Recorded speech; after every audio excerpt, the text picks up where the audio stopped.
Treneri, dar vieną pergalę. Kokios nuotaikos? Tai pergalę turim, tai visada geras nuotaikas. Šiaip rungtynės buvo lengvas. Pažaidėm savo malonumą, galėjo pajusti malonumą. O mergaitės iš Vilniaus. Nu ką, jos stengias, jos labai jaunas yra, joms sunku su mumis žaisti. Jos stengias šiai dienai, padarė tą, ką galėjo. Ką šiandien galėtumėte skirti, kokios funkcijos žaidybinės pavyko, kas nepavyko?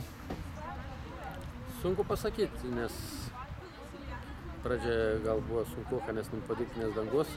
Ant žolės užlipė tokias atrodo, kad neturim jėgos kojose, o paskui įsižaidė. Ir viskas gerai jau. Realizacija. Labai sunku pasakyti, dar kartą sakau, dėl to, kad jaunas tos mergaitės jos pradėjo klyst, pavargę. Treneris, liko 2 turai iki pirmo rato pabaigos.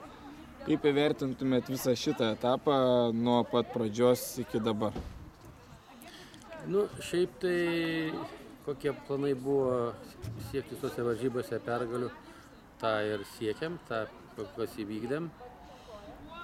Šiaip tai toks yra sunkus periodas, nes daug studenčių, 12-okių, 11-okių, visokie egzaminai. Aišku, gal nėra tos koncentracijos treniruotėse, bet stengiamės, kaip sakome. Treneri, kaip žinia, ir Baltijos lygos varžyboms jau galima sakyti pradedamas pasiruošimas. Ar atgimusi Baltijos lyga suteikia papildomos motyvacijos? Tai be abejo, nes bus dvi žymiai stipresnės varžybos negu Lietuvos čempionate. Tai mums tokių labai varžybų reikia.